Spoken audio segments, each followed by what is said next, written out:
What's up guys? I hope you are doing well. I am Veer. Welcome to Study Lover again. ये हमारी second video है। First video में already upload कर चुका हूँ। इस वीडियो में मॉर्निंग में आज हम पीआईबी ने डिस्कस कर पाए थे किसी रीजन की वजह से। तो पहले पीआईबी देखेंगे, उसके बाद में न्यूज एनालिसिस वाला पोर्शन देखेंगे, उसके बाद में फिर हम क्वेश्चंस देखेंगे, उसके बाद में कुछ रिवीजन के टॉपिक्स देखेंगे, फिर मॉर्निंग में जो मैंने क्वेश्चन दिए थे उन कुछ कुछ क्वेश्चन दिए थे जो उनका आंसर भी देखेंगे। तो हम ये सारी चीजें इस वीडियो में डिस्कस करने जा रहे हैं। आइए अब देखते हैं अपना टॉपिक। मॉर्निंग में हमने सिविल डे से रिलेटेड न्यूज डिस्कस करी थी, काफी एलिबरेटिव वे में वो चीजें हम लोगों ने डिस्कस करी थी।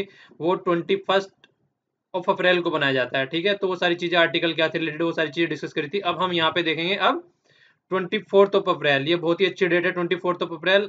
तो नेशनल पंचायत राज डे बनाया जाता है इसमें। इंपॉर्टेंट और अच्छी डेट किस लिए बोला, क्योंकि ये एक ऐसी डेट है जिस डेट पर एक ग्राउंड लेवल पर आप लोग बोल सकते हैं, मतलब देखिए 3 लेवल होते हैं नॉर्मल तरीके से अगर देखा जाए, अगर प्रॉपर वे में देखा जाए तो देखिए एक तो होता है सेंटर, दूसरा होता है स्टेट और तीसरा होता है डिस्ट्रिक्ट, ठीक है ना। तो ये डिस्ट्रिक्ट जो यहाँ पे आ जाता है, ये मतलब लेवल बिल्कुल, मतलब एक अगर इस वाली हायरार्की में देखें तो डिस्ट्रिक्ट यहाँ पे बिल्कुल नीचे लेवल पे आ जाता है। पर लेकिन इसमें से भी अगर यूनिट निकाल दी जाए तो फिर यहाँ पे ब्लॉक आ जाता है और यहाँ पे पंचायत आ जाता है। तो पंचायत सबसे बेसिक यूनिट होती है, तो सबसे बेसिक यूनिट पर इलेक्शन करवाना, इस तरीके से इसको सबसे इंपॉर्टेंट डेट बोला जाता है। ये एक अवेयरनेस फैलाती है कि पंचायत किस तरीके से है और क्या क्या पंचायत का सिस्टम है, ठीक है ना। तो अभी 24 अप्रैल को पंचायत डे बनाने जा रही है हमारी जो union ministry of panchayat Raj, drinking water and sanitation and rural development, ठीक है ना। तो श्री नरेंद्र सिंह तोमर जी हैं जो कि मिनिस्टर है। और देखिए जो यहाँ पे बातें कर रहे हैं स्टार्टिंग में करते हैं 14th फाइनेंस कमीशन की, ठीक है। तो 14th फाइनेंस कमीशन के द्वारा क्या किया गया है, बहुत सारी रिकमेंडेशन दी गई है, जिसमें से एक इंपॉर्टेंट रिकमेंडेशन ये भी थी कि जो सेंटर से स्टेट को पैसा दिया जाता है। देखिए बेसिक फाइनेंस कमीशन का फंडा क्या होता है वो मैं आपको अभी समझाऊंगा पूरा। इसमें जो भी ये रिकमेंडेशन देता है, इसके अलावा क्या किया था, ये इस तरीके की रिकमेंडेशन फर्स्ट टाइम दी गई थी। पहले बहुत ही कम चीजें दी जाती थी, अब इतनी ज्यादा बढ़ा दी कि 2 लाख करोड़ रुपी जो दी जाएगी वो ग्राम पंचायत को दी जाएगी 5 सालों के अंदर अंदर, उसका फिजिकल और सोशल इंफ्रास्ट्रक्चर डेवलप करने के लिए। तो ये इससे पहले जो 13 फाइनेंस कमीशन थी उसमें ये मनी बहुत ही कम थी। आप लोगों को बताना है 13 फाइनेंस कमीशन कब कॉन्स्टिट्यूट किया गया था और उसके चेयरमैन कौन थे, ठीक है ना। 14th फाइनेंस कमीशन के बारे में मैं आप लोगों को बताऊंगा अभी। तो यहाँ पे देखिए क्या किया गया है, ये देखिए यहाँ पे मतलब जो अब की बार ये सेलिब्रेट करने जा रहे हैं 14th फाइनेंस कमीशन, मतलब फाइनेंस कमीशन बोल रहा हूँ, पंचायत राज डे 24 जो अप्रैल को बनाया जाएगा। तो ये कहाँ पे किया जाएगा, लखनऊ में किया जाएगा, ठीक है ना। तो लखनऊ में तो नेशनल पंचायत राज डे जो लखनऊ में सेलिब्रेट किया जाएगा। देखिए जो बीजेपी गवर्नमेंट है वो बहुत ही खुश है अपनी जीत से, तो सारे डे यहीं पे मतलब सेलिब्रेट करने जा रही है। हमने एक डे और डिस्कस किया था कि यहाँ पे सेलिब्रेट किया जाएगा, कौन सा डिस्कस किया था, याद हो तो जरा कमेंट बॉक्स में लिख दियो। अब देखिए क्या क्या लॉन्च किया जाएगा इस डे पे। इस डे पे लॉन्च किया जाएगा यूट्यूब चैनल, मिनिस्ट्री पंचायत का जो यूट्यूब चैनल डिस्कस एक लॉन्च किया जाएगा। इसके बाद में ऑडियो वीडियो मतलब कैपेसिटी बिल्डिंग, मतलब एक तरीके से उस पर वीडियो ऑडियो भी आया करेंगे, जिससे क्या होगा ना कि एक इंस्टीट्यूशन की, देखिए क्या होता है, जैसे मान लीजिए किसी चीज की इन्फॉर्मेशन फैलानी है ग्राउंड लेवल पे, तो क्या होगा, या तो फिर आप लोग उसको टीवी पे देख सकते हैं या फिर उसको ऑडियो के थ्रू सुन सकते हैं, जैसे कि रेडियो वगैरह पे हो गया। तो ये तो हो गया वीडियो वाला साधन, और ये हो गया ऑडियो रेडियो वगैरह पे जो भी किया जाएगा उसके तहत। इसके अलावा जो इम्पोर्टेंट चीज है वो ये है, एक क्वार्टरली मैगजीन, ठीक है ना, क्वार्टरली मैगजीन 2 बार लिखा गया, क्वार्टरली न्यूज मैगजीन। ये क्वार्टरली न्यूज मैगजीन का नाम ये है ग्रामोदय संकल्प। ये आपको याद रखना है, अगर आ गया तो ये है क्या, ये क्वार्टरली मैगजीन है, पंचायत मिनिस्ट्री के द्वारा लॉन्च की जा रही है, जिससे कि लोगों को इन्फॉर्मेशन दी जाए और एक अवेयरनेस फैलाई जा सके। तो इसको आप लोगों को याद रखना है, मैगजीन है पंचायत मिनिस्ट्री से रिलेटेड। और इसके बाद में अवार्ड भी दिए जाते हैं जो स्टेट गवर्नमेंट्स के, कि कौन सी स्टेट गवर्नमेंट अच्छा काम कर रही है, कौन सी सही कर रही है, तो उसको मतलब एक से तरीके से प्रोत्साहन देने के लिए। तो ये सारे काम इस दिन पे किए जाएंगे, ठीक है ना। अब जब बात कर ही रहे हैं तो पंचायत के बारे में थोड़ी सी ढंग से बात कर लेते हैं, ताकि आप लोगों को थोड़ी इन्फॉर्मेशन भी मिल जाए जो कि बेसिक्स है पंचायत के बारे में। देखिए 73rd कॉन्स्टिट्यूशन अमेंडमेंट हुआ था, ठीक है ना, 1992 में। उसके तहत क्या हुआ था, ये पंचायती राज जो सिस्टम है ये आया था इंडिया में। देखिए कितना लेट आया था, कॉन्स्टिट्यूशन 1947 में हो गया था हमारा, और ये 1992 में आया था, ठीक है। तो पंचायती राज सिस्टम जो आर्टिकल में रखा गया है वो रखा गया अंडर आर्टिकल 243। ये आर्टिकल याद रखिएगा 243। तो 243 में ABCDEFGHIJJ ऐसे करके पूरे चलते हैं इसमें, और 243 में ओ तक चलता है ये।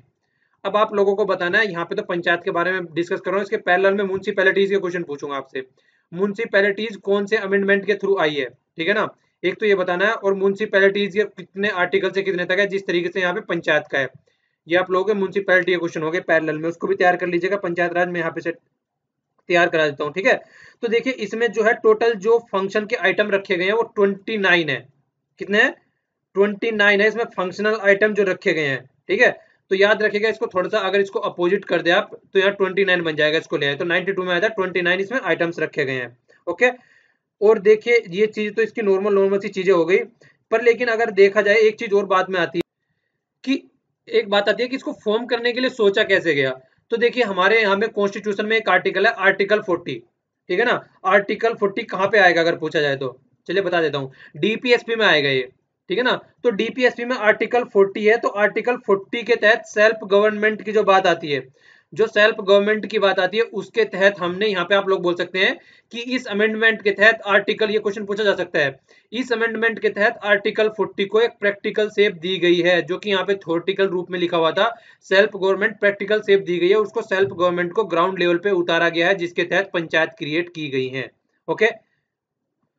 और एक क्वेश्चन हो रहा था यहाँ पे निकल के कि पार्ट 9 में इसको कॉन्स्टिट्यूशन में रखा गया है, पार्ट 9 में इसको कॉन्स्टिट्यूशन में रखा गया है, आप लोगों को बताना है कि म्यूनिसिपैलिटीज कहाँ पे रखी गई है, ठीक है। तो ये क्वेश्चन हो गया। देखिए जो आइटम आते हैं यहाँ पे वैसे आते हैं, जैसे रूरल हाउसिंग हो गया, ड्रिंकिंग वाटर हो गया, फ्यूल एंड फोडर वगैरह हो गया, या फिर पब्लिक डिस्ट्रीब्यूशन सिस्टम हो गया जिसको पीडीएस बोलते हैं हम, फिशरी वगैरह हो गया, या फिर माइनर फॉरेस्ट प्रोडक्ट हो गए, खादी विलेज कोटेज वाली इंडस्ट्री हो गई। तो ये जो इस तरीके के साधन होते हैं ये सारे इसके अंदर आते हैं, तो ये इसको हैंडल करके चलती है, ठीक है। यहाँ से आप लोगों के लिए एक बड़ा अच्छा क्वेश्चन निकल के आता है, वो क्वेश्चन आप लोगों को देखना चाहिए, बहुत ही अच्छा क्वेश्चन है। एक तो ये देखना है कि आपका स्टेट जोन सा भी है, उस स्टेट में कितने लेवल का पंचायत सिस्टम है। देखिए कुछ स्टेटों में तो दो का है, ठीक है ना। जैसे गोवा में ले लीजिए, गोवा में बोला जाता है विलेज पंचायत और जिला पंचायत, तो गोवा में 2 लेवल का हो गया, ठीक है ना। कुछ स्टेट ऐसे हैं जिसमें एक ही है, तो जैसे मेघालय हो गया, तो मेघालय में क्या बोला जाता है, ऑटोनोमस डिस्ट्रिक्ट काउंसिल बोला जाता है इनको, ठीक है। नागालैंड में विलेज काउंसिल बोला जाता है इनको।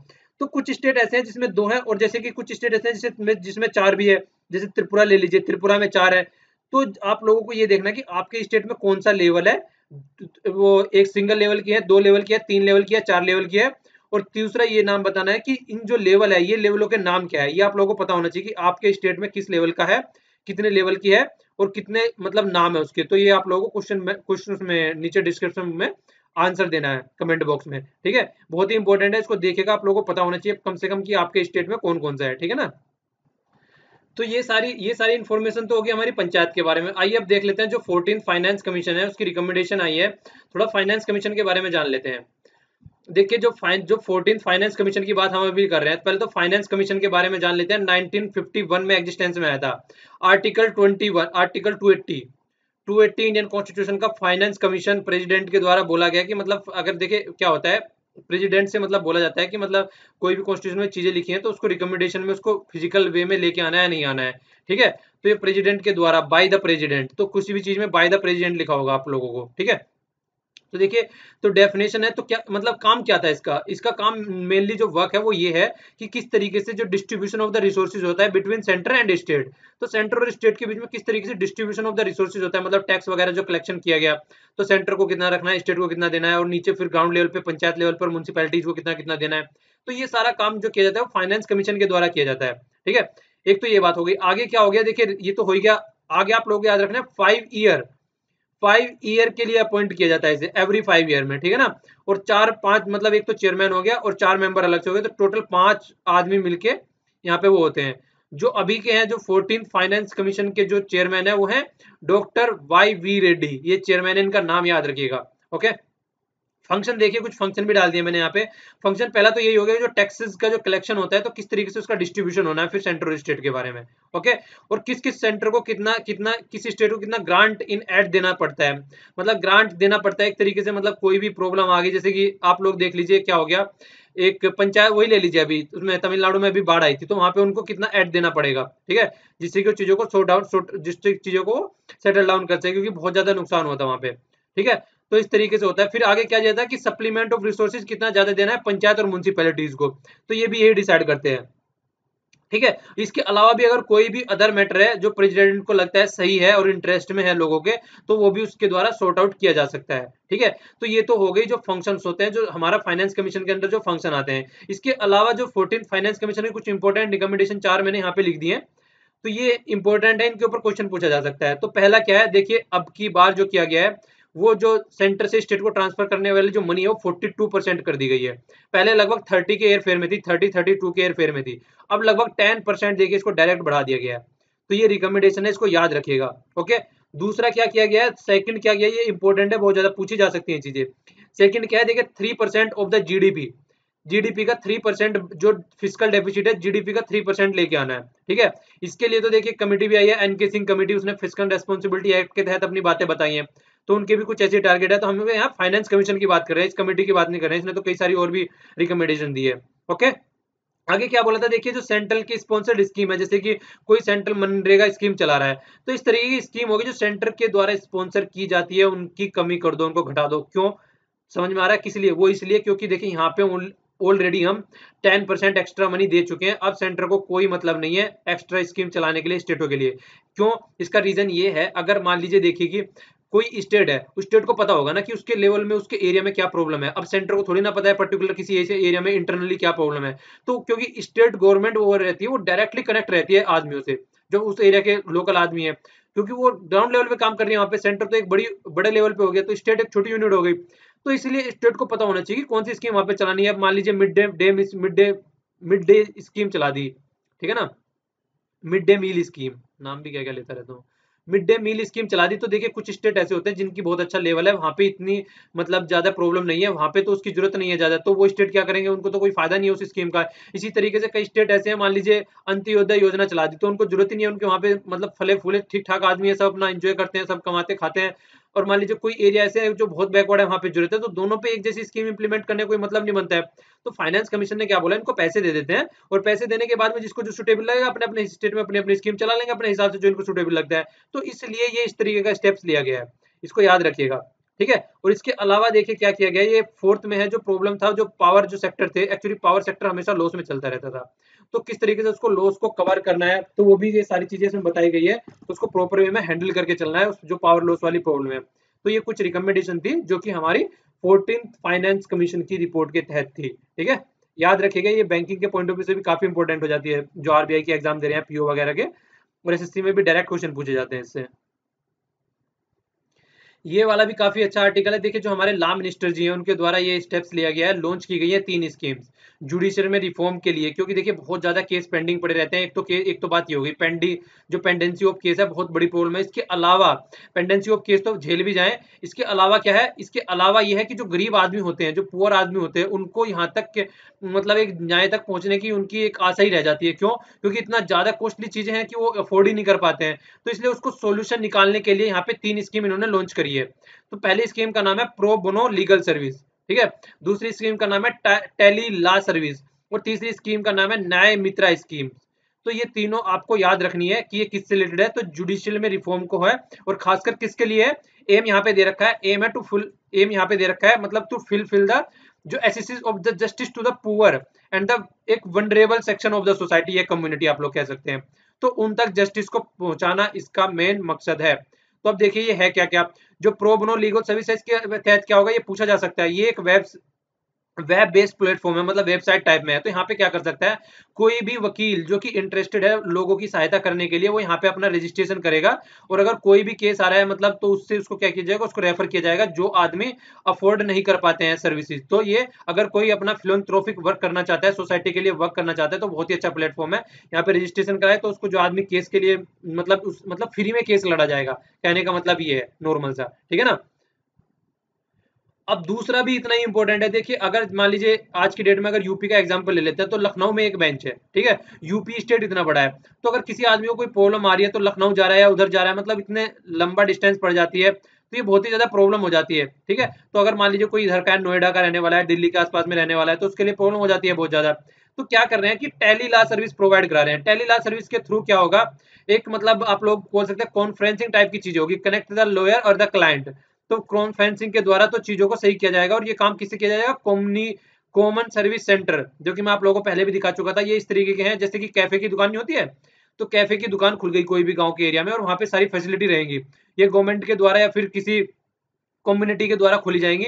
तो क्या रहेगा इसमें, इसमें जैसे कि हमारे प्रिंटिंग की फैसिलिटी है, कॉन्फ्रेंसिंग की फैसिलिटी है, इंटरनेट की फैसिलिटी है, या फिर मतलब प्रिंट आउट निकालना या फोटो कॉपी कराना, तो ये सारी फैसिलिटी रहेंगी और वहां पे एक आदमी भी रहेगा जो कि गाइड कर सके आदमियों को कि ये काम आप इस तरीके से कर सकते हैं।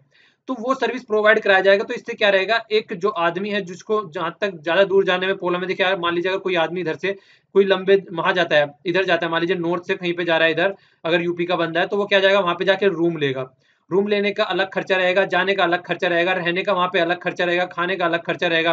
तो कुछ तो वैसे ही गरीब आदमी है तो बिल्कुल कहानी खत्म हो जाती है वहां तक आते आते। तो ये इसलिए एक ये हो गया टेली कॉन्फ्रेंसिंग आप लोग बोल सकते हैं इसको। तो तीनों में डिफ्रेंशिएट करने की कोशिश करेगा। तीसरा है न्याय मित्रा स्कीम। तो न्याय मित्रा स्कीम में क्या किया है, reduce the pendency of the cases, मतलब केसेस की पेंडेंसी को रिड्यूस किया जाएगा। किस तरीके से, देखिए सबसे पहले तो ये देख लीजिए किन को रिड्यूस करना है। सबसे पहले फोकस उन पे देना है जो कि 10 ईयर से पुराने केस पड़े हुए हैं। तो जो भी 10 ईयर से पुराने केस पड़े हुए हैं उनको जल्दी से जल्दी कम किया जाए, उनको जल्दी से जल्दी रिड्यूस किया जाए। तो ये क्या करेंगे, इस तरीके के आप लोग देख सकते हैं जैसे लोक अदालत नहीं होती है, तो काइंड ऑफ डिस्ट्रिक्ट के लेवल पे काम करेंगे ये, ठीक है। तो लोगों में सुलह करवानी, न्याय मित्रा का जो काम रहेगा एक तरीके से, तो इसी तरीके से फैसिलिटी प्रोवाइड कराएंगे। सर्विस सेंटर पे भी आप लोग कह सकते हैं फैसिलिटी प्रोवाइड करा सकते हैं लोगों में, एक तरीके से सेटल डाउन करने में मैटर को। जिस तरीके से जो डिस्प्यूट रिजोल्यूशन किया जाता है लोक अदालत के, लोक अदालत में ये होता है ना, एक आदमी बी है और एक आदमी ए है, ए बी दोनों आए इनके पास में कि हमको मैटर सोल्व करवा दो, दोनों को मैटर सोल्व करा दिया कि इतना तेरा हो गया, इतना तेरा हो गया, कुछ डिस्ट्रीब्यूट करना है अगर कोई भी बात है, तो इस तरीके से मैटर सॉर्ट आउट किया जाता है। इससे क्या होता है, जो कोर्ट कचहरी के चक्कर काटने पड़ते हैं उससे पीछे छूट जाता है आदमी का। तो न्याय मित्रा का नाम याद रखिएगा कि जो reduce the pendency of the cases, ये काम कर रहा है, ठीक है। तो इसका फोकस जो है reduce the pendency of the cases. Okay, तो ये वाली न्यूज हो गई। थोड़ा सा न्यूज एनालिसिस का देख लेते हैं, हालांकि ज्यादा न्यूज है नहीं एनालिसिस में करने के लिए। कैटेगरी देखिए क्या है, प्राइम मिनिस्टर अवार्ड देंगे excellence service in public administration. तो आज 21 अप्रैल है, 21 अप्रैल को सिविल सर्विसेज डे बनाया जाता है, उसके बेस पे चीजें की गई हैं। तो दो कैटेगरी में डिवाइड किया गया है। प्रायोरिटी प्रोग्राम, तो प्रायोरिटी में मतलब जिन्होंने इस एरिया में अच्छे काम किया, प्रधानमंत्री कृषि सिंचाई स्कीम में या फिर दीनदयाल उपाध्याय ग्राम ज्योति योजना, तो जिन्होंने इस स्कीम में किया उनको दिया जाएगा। और दूसरा जिन्होंने इनोवेशन किया है, कुछ भी अपने एरिया में कुछ ढंग का काम किया है, कुछ इनोवेटिव चीजें निकाल के ले आए जिससे कि ग्राउंड लेवल पे पंचायत में या स्टेट या डिस्ट्रिक्ट में कोई अच्छे लेवल का काम किया तो उनको दिया जाएगा। देखिए इतनी ज्यादा अपॉर्चुनिटी है वर्क को करने की, अगर प्रॉपर वे में यहाँ पे आदमी वर्क करने पे आ जाए तो मतलब कुछ भी कर सकता है। इतनी ज्यादा ऑथोरिटी और पावर है आदमी के हाथ में, बस वही है कि डिसीजन ना लेना भी एक डिसीजन बना लिया है और उसके बेस पे एक पॉलिसी पैरालिसिस वाला काम यहाँ पे चलता रहता है जिसकी वजह से प्रॉब्लम रहती है, वरना तो बहुत ही ज्यादा अपॉर्चुनिटी है काम करने की। ये देखिए पेज 21 कहाँ से आ गया ये पेज में गलती कर दी, इसको चेक कर लूंगा मैं, इसको सही कर दूंगा। 12 होगा जहां तक मुझे लग रहा है ये, हाँ 12 ही लग रहा है मुझे, 12 होगा शायद। चलिए देखेंगे। तो लॉजिस्टिक पैक्ट की बात कर रहे हैं यूएसए के साथ में। देखिए हमने यूएसए के साथ में लिमोवा साइन किया था, याद रखिएगा इसको। लिमोवा है logistic exchange memorandum of agreement. इसमें क्या होगा, जैसे मान लीजिए हमारे जितने भी मिलिट्री के या आर्मी के पोर्ट हैं, हमारे जितने भी यहाँ पे जितने भी हमारे यहाँ पे पोर्ट हैं, उनको क्या कर सकते हैं, यूएसए की आर्मी यूज कर सकती है और हम उनके पोर्ट यूज कर सकते हैं। पर लेकिन किसके लिए यूज किया जाएगा, ये ज्वाइंट एक्सरसाइज वगैरह कर रही है। एक तो पोर्ट कॉल के लिए, पोर्ट कॉल क्या होता है, इंटरमीडिएटरी स्टॉपेज बोलते हैं। इंटरमीडिएटरी स्टॉपेज, मान लीजिए कोई जहाज यहाँ से आ रहा है, कोई जहाज यहाँ से यूएसए से चला, ठीक है ना, ये तो ज्यादा दूर हो गया, यहीं से ले लीजिए चलिए आसपास से, वैसे यूएसए का है, चलिए यूएसए का ही ले लेते हैं। कोई जहाज यहाँ से चला तो यहाँ से उसको मान लीजिए यहाँ से होता हुआ आना है उसको, ठीक है, उसको यहाँ से होते हुए और यहाँ पे आना है ऑस्ट्रेलिया। वैसे तो उधर को जाएगा आसानी से जाएगा, पर लेकिन समझाने के लिए मैं इसको यहाँ से पहुंचाता हूँ। तो वो क्या करेगा, वो यहाँ से होता हुआ मान लीजिए निकल के आ रहा है, वो यहाँ से होता हुआ यहाँ से चलता हुआ यहाँ आ रहा है, ऑस्ट्रेलिया पहुंचना है। तो जाते जाते थक गया तो बीच में यहाँ पे रुकेगा, अपना खाना पीना खाएगा, नाश्ता वास्ता करेगा और फिर यहाँ पे पहुंच जाएगा। तो काइंड ऑफ चीज आप लोग बोल सकते हैं। तो ये हो गया एक इंटरमीडिएटरी फैसिलिटी प्रोवाइड करना, जिससे कि आदमी रुक के थोड़ा और कुछ भी अपना शेड्यूल को अपलोड करना हो, वहां पे मान लो इंडिया में भी कुछ उतारना हो उसको और लोड करना हो, तो इस तरह की चीजें की जाती है। दूसरा ज्वाइंट एक्सरसाइज होती है तो उसमें फायदा किया जाएगा, जिस तरीके की ज्वाइंट एक्सरसाइज होती है, बताना इंडिया और यूएसए के बीच में कौन सी है, हमने कल परसों भी डिस्कस की थी, जिसमें ऑस्ट्रेलिया भी मतलब आतुर है या आप लोग कह सकते हैं उतावला है ज्वाइन करने के लिए। इंडिया और क्या बोलते हैं जापान और यूएसए, तो यूएसए और इंडिया पहले से ही कर रहे थे उस एक्सरसाइज को, जापान 2015 में जुड़ा है और अभी ऑस्ट्रेलिया भी जुड़ने के लिए आतुर है उस एक्सरसाइज में। एक्सरसाइज का नाम लिखेगा नीचे कमेंट बॉक्स में, ओके। आगे क्या करना है, ट्रेनिंग और ह्यूमैनिटेरियन बेसिस पे असिस्टेंट देना। तो मतलब देखिए कुछ भी अगर इस तरह की ट्रेनिंग प्रोवाइड करानी है या कोई असिस्टेंट देना है तो उसके लिए इन पोर्ट का यूज किया जा सकता है। डिजास्टर रिलीफ के लिए इसका यूज किया जाएगा। तो ये है कि मतलब एक आप लोग बोल सकते हैं कि वेलफेयर के लिए यूज किया जाएगा, ना कि ऐसा किया जाएगा कि यहाँ पे अपने टैंक लाके रख देंगे जैसे इन्होंने साउथ कोरिया में रख रखे हैं, जैसे इन्होंने बहुत सारी कंट्री में रख रखे हैं, मतलब जगह जगह रख रखे हैं इन्होंने। तो उस तरीके की चीजें नहीं करनी है, इनको क्या करना है, एक प्रॉपर वे में यूज करना है। तो उस तरीके का एग्रीमेंट नहीं है ये, एक मतलब वेलफेयर बेस्ड का एग्रीमेंट है, ठीक है। इसके अलावा तीन चीजें हैं, एक तो ये हो गया, लिमोवा हो गया। इसके अलावा communication compatibility and the security agreement. तो कम्युनिकेशन की कंपेटेबिलिटी बना के रखनी है, किस तरीके से, मान लीजिए अगर इनको कम्युनिकेशन करना है, ये दूसरे वाला एग्रीमेंट हो गया। ये दोनों है, एक तो कम्युनिकेशन कंपेटेबिलिटी सिक्योरिटी एग्रीमेंट और दूसरा है basic exchange and cooperation agreement for Jio special information and the service cooperation. तो ये दो चीजें हैं ये वाली, इनके ऊपर अभी भी काम चल रहा है, इनका डिस्कशन अभी अंडर वे है या प्रॉपर वे में अभी नहीं आए हैं। और जिनमें से ये बीईसीए जो वाला है, जो ये वाला है, ये तो बहुत ही ट्रिकेस्ट ही है। मतलब इसमें तो कई सारी ऐसी भी चीजें हैं कि इंडिया को सोचने के लिए मजबूर किया गया है कि आप लोग पहले सोचिए उसके बाद में इस पे एग्रीमेंट करना, क्योंकि इसमें कई सारी मतलब जो सिक्योर्ड इन्फॉर्मेशन आप लोग बोल सकते हैं कि बहुत सारी अलग चीजें हो जाती है, कई तरीके से वे में चीजें चली जाती हैं। क्योंकि बेसिक एक्सचेंज कोऑपरेशन एग्रीमेंट जियो स्पेशल मतलब भू स्थानीय जो एरिया के प्रॉपर वे में क्या क्या सर्विस प्रोवाइड करानी है, किस तरीके से कोऑपरेशन करना है, कितनी इन्फॉर्मेशन लेनी है, तो उस तरीके की चीजें भी हो जाती है। जिस तरीके से हमने मॉर्निंग में बिग डेटा वाला कॉन्सेप्ट डिस्कस किया था, तो वो सारी चीजें, तो ये सब मतलब एक प्रॉपर वे में रख के चलना पड़ता है। कंपैटिव कम्युनिकेशन कंपैटिबिलिटी मतलब एक तरीके से कम्युनिकेशन में अगर कुछ जरूरत पड़ रही है, मतलब इनके मान लीजिए कुछ कनेक्शन करना है, एक तरीके से आप ऐसा ले सकते हैं जैसे मान लीजिए इनके पास में जियो का सिम है, समझने के लिए ओनली एग्जांपल ले रहा हूँ, ठीक है ना। जियो का सिम है, तो जियो का सिम है मतलब इनका खुद का सिम है, तो जियो के नेटवर्क यूज करना है, तो ये कहेंगे हमको जी यहाँ पे आप अपने नेटवर्क यूज करा दीजिए। तो हम कहेंगे हाँ जियो के नेटवर्क यूज कर लो, बहुत ही अच्छे नेटवर्क आ रहे हैं।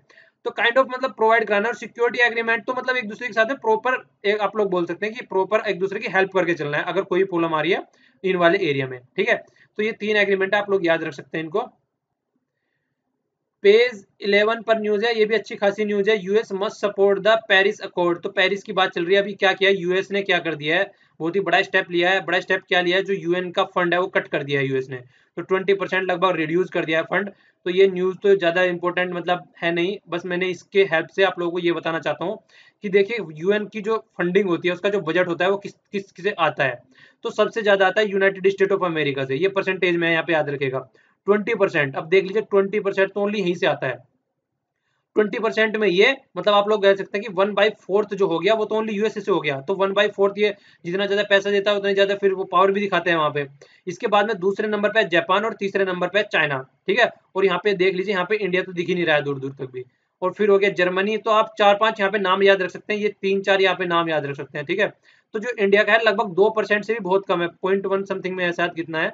तो चलिए क्वेश्चन है आप लोगों के, कितना है, क्या क्वेश्चन है लोगों आप लोगों के लिए, सर्च करके कमेंट बॉक्स में लिखिएगा उसको, ठीक है। मैंने सर्च नहीं किया वरना बता देता मैं, ठीक है।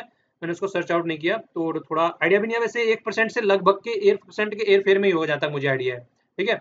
तो देखिए सर्च करके उसको क्वेश्चन में आंसर दीजिएगा, इसी बहाने मुझे भी पता चल जाएगा। ये सीखा करो कि कम से कम ये अगर क्वेश्चन के आंसर दिया करो तो ये सोच के दे लिया करो कि मुझे कुछ सिखा रहे हो, ठीक ठीक है। जिस तरीके से मैं पढ़ाता हुआ सोचता हूँ कि आप लोगों को सिखा रहा हूँ, आप भी आंसर देते हुए सोचा करो कि मुझे कुछ सिखा रहे हो। दोनों का म्यूचुअली बेनिफिट करेंगे, ओके। चलो आगे देखते हैं। देखिए इंडिया और ईयू की बात आ गई फिर से, जो मॉर्निंग में भी था एक आर्टिकल उसके बारे में बता रहा था मैं यहाँ पे। तो इंडिया और ईयू क्या कर रहे हैं, फिर से रिज्यूम करने की बात कर रहे हैं। जो टॉक की बात चल रही है किसके, सबसे पहले तो एक बात चल रही है, देखिए इटालियन मैरीन का आप लोगों ने केस सुना होगा। 2012 में क्या होता, दो फिशरमैन ने दो इनके नेवी मैन थे इटली के, उन्होंने हमारे 2 फिशरमैनों की हत्या कर दी थी, जिससे उनके ऊपर केस चल रहा था। और उसकी वजह से बहुत ही ज्यादा प्रॉब्लम आ गई थी, यहाँ तक प्रॉब्लम आ गई थी कि हम एक दूसरे से इतना अड़ गए थे कि एक दूसरे के वहां से एम्बेसडर बुलाने के लिए तैयार हो गए थे हम। मतलब क्रिटिकल बहुत ज्यादा सिचुएशन हो गई थी। तो उसके बाद में फिर सेटल डाउन की गई कुछ कुछ हद तक चीजें। और देखिए जो इटली है, सबसे बड़ी बात क्या है, इटली जो है यूरोपियन यूनियन का मेंबर है, ठीक है ना।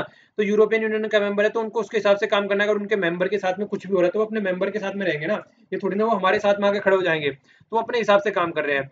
ये ग्रीस दिख रहा है यहाँ पे, इसके बारे में हमने जिक्र किया था, अभी हमारी नेवी वाले पहुंचे हुए थे वहां पे। याद रखिए, वो रिविजन करते रहा करो थोड़ा, ओके। तो कहाँ गया, तो देखिए एक तो वो वाला मैटर सेटल करने की बात चल रही है जो कि मैरिन वाला इशू है, और दूसरा टैरिफ से रिलेटेड इशू है, कई सारे जो टैरिफ है या फिर ड्यूटीज है उससे रिलेटेड मार्केट की सीज करनी है। तो इसके लिए क्या होने जा रहा है, 14th EU समिट होने जा रही है, EU इंडिया समिट होने जा रही है न्यू दिल्ली में। तो इसको देखे किस तरीके से सेटल डाउन करते हैं ये, तो वो सारी चीजें देखने को मिलेगी। तो ज्यादा नहीं था, पता होना चाहिए, कनेक्टिंग पॉइंट आप लोग बोल सकते हैं इसको। ये वाला देखिए पेज 13 पे न्यूज है, प्राइवेट सेक्टर को कोल माइनिंग में बढ़ने के लिए बोला जा रहा है। तो ये बहुत ही अच्छी न्यूज है। तो फर्स्ट टाइम सिंस 1973 के बाद में ये चीजें आ रही हैं। ठीक है, अब तक क्या करता था, सारी कोल इंडिया लेके चलता था। देखिए कोल इंडिया जो कंपनी है, कोल इंडिया लिमिटेड के बारे में थोड़ी इन्फॉर्मेशन पहले मैं बताता हूँ आप लोगों को। देखिए जो कंपनी है, थोड़ा न्यूज में आ गया तो थोड़ा आप लोगों को पता होना चाहिए इसके बारे में। जो ये फाउंड हुई थी ये 1975 में, मतलब इमरजेंसी के जस्ट थोड़ा सा पहले तो फाउंड की गई थी। और इसका हेडक्वार्टर कहाँ पे, ये आप लोग कमेंट बॉक्स में लिख दीजिएगा, आप लोगों को थोड़ा आइडिया हो जाएगा। ठीक है, हेडक्वार्टर देखिए आप लोग थोड़ा सा अगर आइडिया भी लगा सके तो वो उस वाले एरिया में होगा जहाँ पे कोल ज्यादा होता है, तो खासकर उस वाले एरिया में होगा कहीं ना कहीं। तो अगर आपके पास में ऑप्शन आ रहा है कि जम्मू एंड कश्मीर आ गया या फिर राजस्थान आ गया, तो थोड़ा सोच लिया कीजिए इस तरीके से। तो ये होता है कॉमन सेंस वाली बात है कि हेडक्वार्टर कहाँ पे हो सकता है, तो खासकर इस तरीके की चीजों में कुछ कुछ कॉमन सेंस लग जाती है। ठीक है, तो थोड़ा सा ये आप लोग को इतना बता दो, ईस्टर्न साइड में ही है, तो यहाँ पे कहीं पे ही है, मतलब आप लोग जो ईस्टर्न कोस्ट वाला हमारा एरिया हो गया, तो वहाँ पे बताना है कहाँ पे है। ठीक है, तो देखिए इसके बाद क्या कर रहे हैं, देखिए 1975 में ये बनी और 1973 से लेके तब तक सारी चीजें गवर्नमेंट के हाथ में थी। तो उसके बाद में कोल इंडिया के हाथ में आ गई। तो कोल इंडिया के पास में देखिए ना तो इतने ज्यादा इंस्ट्रूमेंट है और इतना ज्यादा इसके ऊपर लोड आ जाता है, हमारे यहाँ पे दुनिया भर का कोल होते हुए भी हम उसको यूटिलाइज नहीं कर पाते हैं। ठीक है, कुछ तो ये बोलते हैं कि रिजर्व करके रख रखा है, आगे आने वाले टाइम में यूज करेंगे, पर लेकिन जो एक प्रॉपर काम है हमारे यहाँ पे जो कोल भी होता है वो एक अच्छी क्वालिटी का नहीं होता है। तो ये चीजें हम अभी आगे डिस्कस करेंगे, कितनी कितनी क्वालिटी के कोल होते हैं, वो क्या चीजें, वो सारी अभी आगे देखेंगे हम। तो ये बात हो गई। तो अब जो है प्राइवेट सेक्टर भी इसमें आ गया, तो एक कंपटीशन बन जाएगा माइनिंग निकालने के लिए, और ये पॉजिटिव कंपटीशन रहेगा, पता रहेगा कौन कितना काम कर रहा है। पर लेकिन जो है ये निकाल के गवर्नमेंट को ही देखेंगे, ठीक है ना, गवर्नमेंट को ही बेचेंगे, ऐसा नहीं है मार्केट में बेचेंगे। तो इससे क्या रहेगा, इससे वो रहेगा कि ये चीजों को गलत तरीके से यूज नहीं कर सकते हैं। तो आइए आप थोड़ी इन्फॉर्मेशन देख लेते हैं, छोटी छोटी मगर मोटी बातें। देखिए 4 तरीके के कोलेन को याद रखिएगा, एंथ्रासाइट है, बिटुमिनस है, और क्या है गया, लिग्नाइट है और पीट है। तो ये सारे देखिए यहाँ पे अगर आपको याद रखना है कौन सा सबसे अच्छी क्वालिटी का है, तो ए बी सी डी उस तरीके से अगर आप लोग याद करके चलेंगे तो सबसे अच्छी क्वालिटी का ए एंथ्रासाइट, फिर दूसरे नंबर पे बी बिटुमिनस, फिर तीसरे नंबर पे लिग्नाइट एल, और फिर चौथे नंबर पे पीट। ठीक है, तो इस तरीके से आपको इसको लेके चलना है। तो ये कई बार पूछ ले जाते हैं, खासकर एसएससी जैसे एग्जाम में तो बहुत बार, और बैंकिंग में तो पूछ ले जाते हैं ये। ठीक है, तो देखिए कोल इंडिया जो बिगिन किया था उसने ये 17, मतलब कोल माइनिंग जो इंडिया में बिगिन हुई थी वो 1774 में, मैं कहीं और पहुंच गया था, 1774 में ईस्ट इंडिया कंपनी के द्वारा स्टार्ट की गई थी। ठीक है ना, और कहाँ पे, Raniganj coalfield, West Bank, Damodar river, कहाँ पे पड़ती है कमेंट बॉक्स में लिखिएगा जरा एक बार। दामो हाल तो आगे दे रखा आगे दे तो नहीं रखा है, देख लो एक बार में, नहीं दे रखा है। ठीक है, तो चलिए आंसर लिखिएगा। ठीक है, तो कि कहाँ पे पड़ती है रिवर, आप लोगों को पता भी चल जाएगा, थोड़ा उसको सर्च कर लीजिएगा आप लोग। ओके, और देखिए 31 मार्च 2015 की बात कर रहे हैं, जो एस्टिमेटेड कोल रिजर्व है 306 बिलियन है मीट्रिक टन इंडिया में। ठीक है, और इंडिया में वर्ल्ड का 5th लार्जेस्ट कोल रिजर्व पाया जाता है और 4th लार्जेस्ट प्रोड्यूसर है हम कोल के। ओके, अब 4th लार्जेस्ट प्रोड्यूसर, यहाँ पे स्टेट देख लीजिए, स्टेट का कम से कम पता होना चाहिए आपको। सबसे ज्यादा झारखंड से निकाला जाता है, उसके बाद उड़ीसा से निकाला जाता है, फिर छत्तीसगढ़ से, फिर वेस्ट बंगाल से। आपका आंसर कहीं ना कहीं इन चारों में से मिल जाएगा जो मैंने हेडक्वार्टर पूछा है। ठीक है, तो मध्य प्रदेश आ गया, फिर तेलंगाना आ गया, अपने एरिया का कम से कम पता होना चाहिए, जैसे यहाँ पे मध्य प्रदेश आ गया, फिर उत्तर प्रदेश आ गया। तो ये सारे, मतलब ये भी सारे जो हमको लगता है कि यहाँ पे नहीं निकलता, इन वाले एरिया में देखो अच्छा खासा पाया जाता है। ठीक है, तो ये तो नॉर्थ ईस्ट वालों में तो खैर पाया जाएगा कुछ ना कुछ थोड़ा बहुत। तो ये आप लोगों को थोड़ा देखना है। और जो देखिए जो प्रोमिनेंट जो एरिया है जहाँ पे पाया जाता है, ये यहाँ पे मैंने नाम लिख दिया सारों के, एक बार देख लीजिएगा इसको। सिंगरिनी हो गया, ये झारिया हो गया, नागपुर हो गया, ये रानीगंज हो गया, ये बहुत ज्यादा न्यूज में रहता है। नईवेली तमिलनाडु में एरिया है, ठीक है ना, ये काफी न्यूज में रहता है फॉरेस्ट की वजह से भी। और यहाँ पे क्या होती है नॉर्मली जो पाया जाता है, आई थिंक क्या बोलते हैं उसको, थोरियम, थोरियम बोलते हैं, थोरियम के लिए भी ये थोड़ा फेमस वाला एरिया है। ठीक है, तो इसको भी याद रखिएगा। और सिंगरौली ये हो गया मध्य प्रदेश में। तो ये कुछ नाम है जो कि वो आ जाते हैं, मिलाने के लिए आ जाते हैं, और खासकर यूपी पीसीएस में इस तरीके के क्वेश्चन बहुत आते हैं। तो जो यूपी पीसीएस वाले हैं वो इसको थोड़ा फोकस देके ज्यादा चले, मतलब जो भी स्टेट सर्विस कमीशन वाले एग्जाम है उनमें बहुत ज्यादा आता है इस तरीके के क्वेश्चन। ठीक है, आइए अब आगे चलते हैं। इससे आप लोगों को थोड़ा आइडिया लगेगा, ये वाले थोड़ा आप लोगों को क्लियरिटी हो जाएगी। देखिए इंडिया में जो पावर सेक्टर है, कोल की इंपोर्टेंस आप लोगों को यहाँ से समझ में आएगी। ये देखिए जो थर्मल पावर है, ये इससे जो डेवलप की जाती है, ये यहाँ पे कोल ही यूज किया जाता है सारा। तो 61% कोल का यूज किया जाता है, ठीक है ना, जो टोटल पावर कैपेसिटी है। और इसके अलावा क्या है, हाइड्रो जो की जाती है 14% है। रिन्यूएबल एनर्जी जो की जाती है, रिन्यूएबल एनर्जी में सोलर सिस्टम भी आ गया आपका, यहाँ पे विंड भी आ गया, ठीक है। गैस के द्वारा जो की जाती है 8 है, और न्यूक्लियर के द्वारा 2 से 3% की होने के चांसेस अब हो रहे हैं, क्योंकि बहुत ज्यादा फोकस दिया जा रहा है। तो थर्मल, हाइड्रो, रिन्यूएबल, गैस और न्यूक्लियर, तो ये इतना ज्यादा यहाँ पे 2016 का ही डेटा है, लेटेस्ट डेटा है लगभग, ठीक है ना। तो याद रखिएगा, सेंट्रल इलेक्ट्रिसिटी अथॉरिटी का डेटा है ये, तो एक बहुत ही अच्छा डेटा है, तो इसको थोड़ा याद रखिएगा। आ सकता है कि किससे ज्यादा होता है, तो सबसे ज्यादा थर्मल, फिर हाइड्रो, नहीं फिर रिन्यूएबल। रिन्यूएबल पे कंबाइन में आ गया, इनको डिवाइड कर दिया, अगर विंड और सोलर में कर दिया तो फिर दूसरे नंबर पे हाइड्रो आ जाएगा, ठीक है। तो इस तरीके से थोड़ा याद रखिएगा इसको। अब ये दो टॉपिक थोड़ा देख लेते हैं, थोड़ा रिवीजन के पॉइंट ऑफ व्यू से। पैराबोला दोस्तक, दोस्त याक, ये एक्सरसाइज है, किस किस के बीच में होती है ये आर्मी के बीच में होती है, किस किस की, इंडिया और कजाकिस्तान, ठीक है ना। इसका मतलब होता है रोबेस्ट फ्रेंडशिप, बहुत ही गहरी दोस्ती, लंगोटिया यार जिसको बोलते हैं, ठीक है। तो एक्सरसाइज का नाम रखना है, थोड़ी अटपटी सी है, ठीक है, तो नाम याद रखना है इसका, इस तरीके की पूछ ली जाती है। तो देखिए क्या करना है उसकी, वही है काउंटर टेररिज्म, इंसर्जेंसी वगैरह, और वही सब चीजें, और यूएन के अम्ब्रेला के अंदर होती है, मतलब यूएन के अंडर में ये काम करते हैं, ठीक है। एक बार कजाकिस्तान वाला एरिया देख लीजिए, और दिखाने का पर्पज ये है कि ताकि आप लोग बता भी सको कजाकिस्तान को कितनी कंट्री टच करती हैं, फ्री में थोड़ी ना दिखा रहा हूँ, ओके। तो देखिए, जो क्वेश्चन पूछ के चल रहा हूँ उनका आंसर देते रहा कीजिए, बहुत फायदा रहेगा। प्रीलिम्स आ रहे हैं और वैसे भी सारे एसएससी के भी एग्जाम, बैंकिंग के भी आ रहे हैं सर, तो फोकस देके चलिए अच्छे से, ठीक है।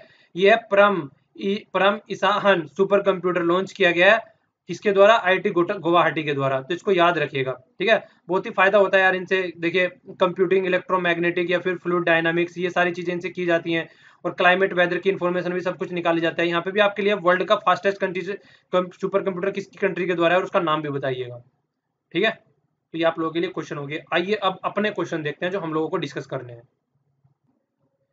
देखिए काफी अच्छा क्वेश्चन है, आप लोगों के माइंड में बहुत सारी क्लियरिटी लेके आएंगे क्वेश्चन। फर्स्ट क्वेश्चन है, देखिए वीडियो को पॉज करना है, क्वेश्चन का आंसर देना है, उसके बाद में आगे बढ़ना है। कल आप लोगों ने बहुत ही अच्छे से क्वेश्चन दिए हैं, थैंक्स यार, मजा आ गया देख के आप लोगों के, मतलब बहुत ही अच्छे आंसर दिए हैं कल आप लोगों ने। होमगार्ड के बारे में क्वेश्चन है, तो पूछ रहा है कि इनकरेक्ट कौन सा है। तो देखिए फर्स्ट कह रहा है voluntary, it is a voluntary force, तो सही है ये, ठीक है ना। वॉलेंट्री फोर्स है ये, परमानेंट टाइप की फोर्स नहीं है, इनको ओनली सैलरी के बेसिस पे रखा जाता है, मंथली सैलरी दी जाती है इनको, ऐसा नहीं है कि ये परमानेंट है और फिक्स है कहीं पे भी, ठीक है। तो किसी को भी चेंज कर दिया जाता है किसी भी टाइम जब मन करता है। ये क्या है, पुलिस को असिस्ट करती है इंटरनल सिक्योरिटी में। देखिए हुआ क्या था, ये पहले बनाई कब गई थी, 1946 में इसका फॉर्मेशन किया गया था। किस बेस पे किया गया था, क्यों किया गया था, क्योंकि देखिए 1946 में इंडिया और पाकिस्तान की डिवाइड होने की बात चल रही थी, तो बहुत ही ज्यादा कम्युनल राइट्स हो गए थे उस टाइम पे, कम्युनल राइट्स उस टाइम पे होते, तो उनको रोकने के लिए जो किया गया था उस टाइम पे, जुगाड़ किया गया था एक तरीके से आप लोग कह सकते हैं। जो नॉर्मल पॉपुलेशन थी उनको ला के अपने साथ में जोड़ के पुलिस की हेल्प करने के लिए इसको बनाया गया था उस टाइम पे, तो एक तरीके से हेल्पर फोर्स भी आप इसको बोल सकते हैं, ठीक है। और जो याद रखने वाली चीज वो है, ये serve as a auxiliary to the border security force, तो इसको ऑक्सिलरी सप्लाई आप लोग बोल सकते हैं, बॉर्डर सिक्योरिटी फोर्स का है, तो एक तरीके से क्या हो गया, वेलफेयर के लिए होगी। देखिए अगर आप लोग दोनों तीनों को ढंग से देखें तो मतलब सोसाइटी के अच्छे काम के लिए, तो इस बेस पे अगर आप लोग बताएं कि इनकरेक्ट कौन सा है, तो आराम से इसको फाइंड कर सकते हैं। कह रहा है does not engage socio economic welfare activity, यार सोशो इकोनॉमिक वेलफेयर एक्टिविटी में तो होता है कहीं पे दंगे फसाद हो रहे हैं उनको रोकने के लिए और एक अच्छी सोसाइटी बनाने के लिए, तो उसमें तो हो ही रहा है ये, तो ये वाला आंसर हो गया इसका, ठीक है। इनकरेक्ट पूछ रहा है कौन सा है, ओके। एक छोटी सी और इन्फॉर्मेशन है इससे रिलेटेड, 1962 में जब चाइना के साथ में हमारी वार हुई थी, जिसमें हम हार गए थे, तो उस वाली लड़ाई में जितनी भी सारी स्टेट की होमगार्ड सिक्योरिटी फोर्स है, उन सबको एक जगह मिला के एक सिंगल यूनिट बना दी गई थी, और सबने मिलकर एक साथ में काम किया था।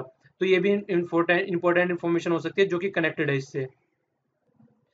देखिए ये नेक्स्ट वाला क्वेश्चन है, नेक्स्ट वाला क्वेश्चन किससे रिलेटेड है, दीन दयाल उपाध्याय ग्राम ज्योति योजना, तो इसको याद रखना है आप लोगों को, क्या देखना है, नोट पे भी फोकस देना है। यहाँ पे भी इनकरेक्ट पूछा है, यहाँ पे भी नोट पहुंचा है, तो ये कंफ्यूजन में डाल देता है आपको, जानते जानते आते हुए भी क्वेश्चन को गलत कर देते हैं, ठीक है। तो ग्रामीण ज्योति, तो ग्राम से रिलेटेड तो वैसे ही होगी, providing the electricity all village in the India, ठीक है ना, तो ग्रामीण ज्योति के लिए तो सही हो गया, ठीक है। Separate the feeder line for the rural industrial and the other area, तो देखिए सेपरेट वेपरेट का कोई चक्कर नहीं है यहाँ पे, इसको पहुंच करके आंसर देना है आप लोगों को पहले, ठीक है ना, बोलना ना पड़े आप लोगों को हर बार, ओके। तो यार देखिए बार बार भूल जाता हूँ तो बोल भी नहीं पाता हूँ, तो इसलिए थोड़ा आप लोग खुद से कर लीजिए। देखिए इतना तो आप लोगों को कम से कम आप मतलब दिखानी पड़ेगी अपनी, क्या बोलते हैं उसको, कि इतने तो आप लोग सीरियस हैं, इतना तो आपको अपनी सीरियसनेस दिखानी ही पड़ेगी, ठीक है। तो जो ये सेपरेट लाइन की बात करें, फीडर सेपरेट नहीं किया जाएगा, एक्चुअली जो मेन सप्लाई है मेन सप्लाई में से रूरल की सप्लाई सेपरेट की जाएगी, फीडर सेपरेट नहीं किया जाएगा। क्यों? क्योंकि देखिए बहुत सारी जो लाइट आती है उसको क्या करते हैं, जो रूरल वाली लाइट है उसको अलग करके इंडस्ट्री वाली लाइट को भेज देते हैं, तो गाँव में से लाइट कटौती कर देते हैं, जो आसपास में इंडस्ट्रियल फील्ड है वहाँ पे भेज देते हैं, तो जिससे उसको ना किया जा सके ढंग से। तो ये वाला फंडा यहाँ पे गलत हो गया, तो ये आंसर हो गया। तो reducing the transmission loss and the distribution, वो तो होगा ही, और ब्रिंगिंग द रिवेन्यू लॉस, तो ये सारी तो नॉर्मल सी चीजें ये तो होंगी, तो इसको याद रखना है आप लोगों को, तो ये वाला नहीं है यहाँ पे, ठीक है। ये वाला क्वेश्चन भी अच्छा क्वेश्चन है, इस वाले क्वेश्चन को भी आराम से सोल्व कर सकते हैं अगर आप लोग थोड़ा सा कॉन्सेप्ट जानते हैं कि मैंग्रोव जो है वो मैक्सिमम दलदली एरिया में पाए जाते हैं, तो उस तरीके से पाए जाते हैं, मैक्सिमम पानी वाले एरिया में पाए जाते हैं, ठीक है। अगर आपको एक छोटा सा कॉन्सेप्ट पता है, आप लोग जानते हैं मैंग्रोव फॉरेस्ट क्या होते हैं, तो आप आंसर आराम से दे देंगे। ये पूछा गया किस एरिया में नहीं पाए जाते हैं, तो देखिए जितने भी कोस्टल एरिया है, जितने भी कोस्टल स्टेट है, तो उनमें सब में पाए जाते हैं मैक्सिमम, ठीक है ना। तो कोस्टल स्टेट कौन सा नहीं है यहाँ पे, तो मेघालय नहीं है, तो यही आंसर हो गया यहाँ पे। तो मेघालय में नहीं पाए जाते और सब में पाए जाते हैं, ठीक है। तो आंध्र प्रदेश में भी, गोवा में भी, उड़ीसा में भी, क्योंकि सारे क्या हो गए, तीनों का नाम दे रखा है, वो कोस्टल एरिया है, ये कोस्टल एरिया नहीं है, यहाँ पे कोस्टल स्टेट नहीं है। तो इस तरीके से आप कॉमन सेंस से क्वेश्चन आते हैं यार, बहुत हल्के हल्के से आप आराम से आंसर दे सकते हैं।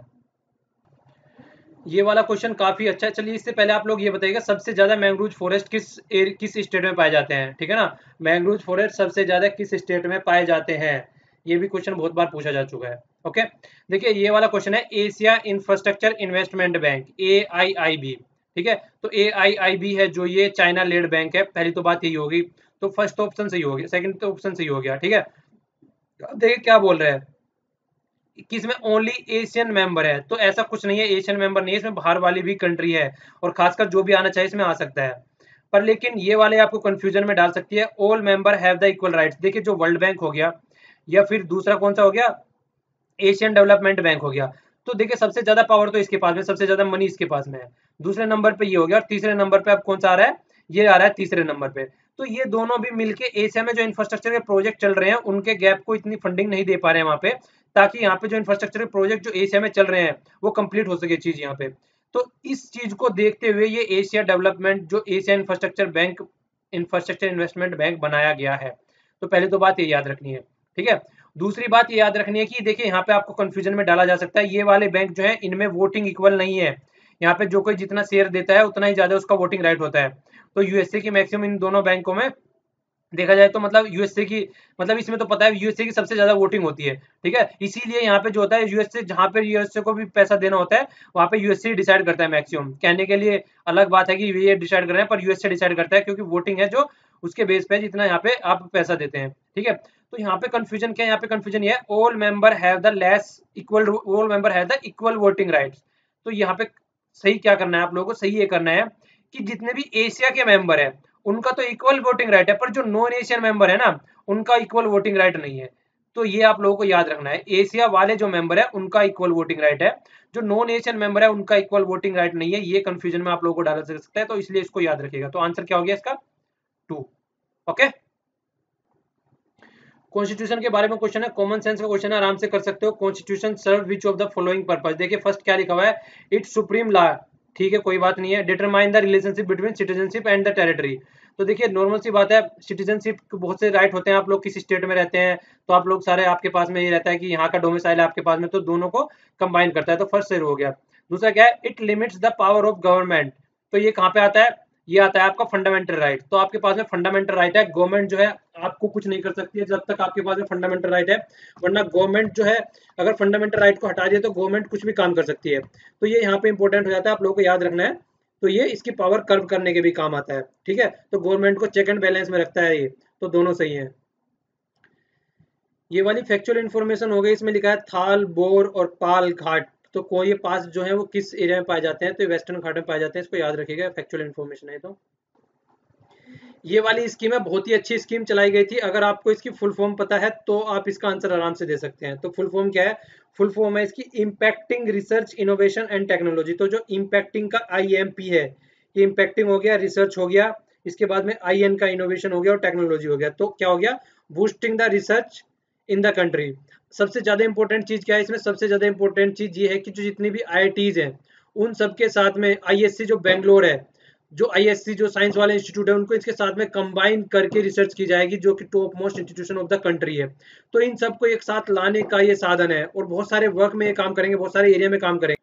तो लाइक काम करेंगे हेल्थ में, रिसर्च में, डिफेंस में या फिर मेडिसिन में। तो इन सब एरिया, रिवर रिजुवनेशन में, तो इन सब में इनका काम करना है इनको, ठीक है ना। तो आप लोगों को याद रखना है इम्प्रिंट का। ओके, ये एक स्कीम चलाई गई है। और ये देखिए कितना आसान सा क्वेश्चन है, इसको तो देख के कोई भी बता देगा कि कौन सी लो कॉस्ट टेक्नोलॉजी यहाँ पे बोला है सेपरेट करने के लिए जो हेल्थी सीड है और डैमेज सीड है। तो क्या होता है, पानी में डाल दो, जो हेल्थी सीड है वो नीचे बैठ जाएंगे, और जो बेकार से सीड है वो क्या करेंगे, वो फ्लोट करके ऊपर आ जाएंगे, ठीक है ना, सीड ऑन द वाटर। इससे सस्ती थोड़ी ना कोई हो पाएगी यार। और देखिए ये वाली स्कीम 2000 में चलाई गई थी, अंत्योदय अन्न योजना, तो गरीबों के लिए चलाई गई थी, ठीक है ना। तो यहाँ पे ये याद रखना है, तो 2000 में चलाई गई थी। यहाँ पे क्या किया जाता था, इस स्कीम के तहत 25 किलोग्राम के लगभग फूड ग्रेन दिया जाता था, ठीक है ना। तो 2 रुपए किलो के हिसाब से चावल दिए जाते थे, वो चावल नहीं गेहूं दिए जाते थे, और 3 रुपए किलो के हिसाब से चावल दिए जाते थे। तो ये पूरी फैमिली के लिए दिया जाता था। जिस तरीके से फूड सिक्योरिटी एक्ट आया उसमें क्या करना स्टार्ट कर दिया, 5 किलोग्राम देना स्टार्ट कर दिया था, किस किस को, सिंगल फैमिली के मेंबर को। तो इसी तरीके से पूरी फैमिली के लिए बिलो पॉवर्टी लाइन के लिए था ये। और उसके बाद में 2002 में आके 25 से 35 किलोग्राम कर दिया था इन्होंने, ठीक है। तो ये दो तीन चीजें इसके बारे में, अंत्योदय योजना के बारे में, तो इसको याद रखना। China Pakistan economic corridor, CPEC, तो ये किस किस को कनेक्ट करता है, ये तो इतनी बार डिस्कस कर चुका हूँ यार अब तक, तो ये तो याद हो जाना चाहिए। तो न्यूज़पेपर के डिस्कशन में भी पता नहीं कितनी बार डिस्कस कर चुका हूँ, इसको तो भूलने वाली कोई बात ही नहीं बनती है। तो गवादर पोर्ट है पाकिस्तान का, जिंगजियांग रीजन है चाइना का, ठीक है। आइए अब देख लेते हैं, मॉर्निंग में ज्यादा क्वेश्चन नहीं पूछे थे हालांकि मैंने, एक तो इसके बारे में पूछा था डब्ल्यूटीओ के बारे में। डब्ल्यूटीओ का पहला नाम था जनरल एग्रीमेंट ऑन टैरिफ, ठीक है ना, ये टैरिफ एंड द ट्रेड, तो गट बोला करते थे इसको। 1948 में इसका उद्घाटन हुआ था, आप लोग बोल सकते हैं बनाया गया था। 1995 में अंडर द मार्कस एग्रीमेंट इसको ट्रांसफॉर्म करके वर्ल्ड ट्रेड ऑर्गेनाइजेशन कर दिया गया था। बहुत बार क्वेश्चन पूछा जा चुका है। ये वाला क्या हो गया, ये लेबर डे के बारे में पूछा गया था मैंने। 1 मई को लेबर डे बनाया जाता है, जिसके ऊपर जो रेड बिकन वाली बात है वो इम्प्लीमेंट करने की बात चल रही है। तो वन देखिए, लेबर मतलब एक तरीके से सबको इक्विवेलेंट बनाने की बात चल रही है, जो भी है आप लोग कह सकते हैं यहाँ पे। तो जो मैंने पूछा था, तो फाइनेंस, ये क्या बोल रहा था, जो फाइनेंस कमीशन के मेंबर के बारे में पूछा, तो फर्स्ट फाइनेंस कमीशन का मेंबर कौन था और 13th का कौन सा था, दोनों बताइएगा। आंसर मैंने डाल दिया है, पीडीएफ में मिलेगा, और वैसे आप सर्च करके भी नीचे लिख सकते हैं। ओके, तो आज के लिए इतना ही। Thanks lot for listening. PDF complete आप लोगों को यहाँ पे मिल जाएगी, और वीडियो तो आप लोगों को मिल ही जाएगी। और जो कहते हैं ना कि वीडियो का पता नहीं रहता है, तो लास्ट तक अगर आप वीडियो देखेंगे ना, तो आपको यहाँ पे लिंक आ जाएगा नेक्स्ट वाली वीडियो का, ठीक है, अगर लास्ट तक आप लोग कंप्लीट देखते हैं। तो इसके लिए इतना ही। Thanks lot for listening.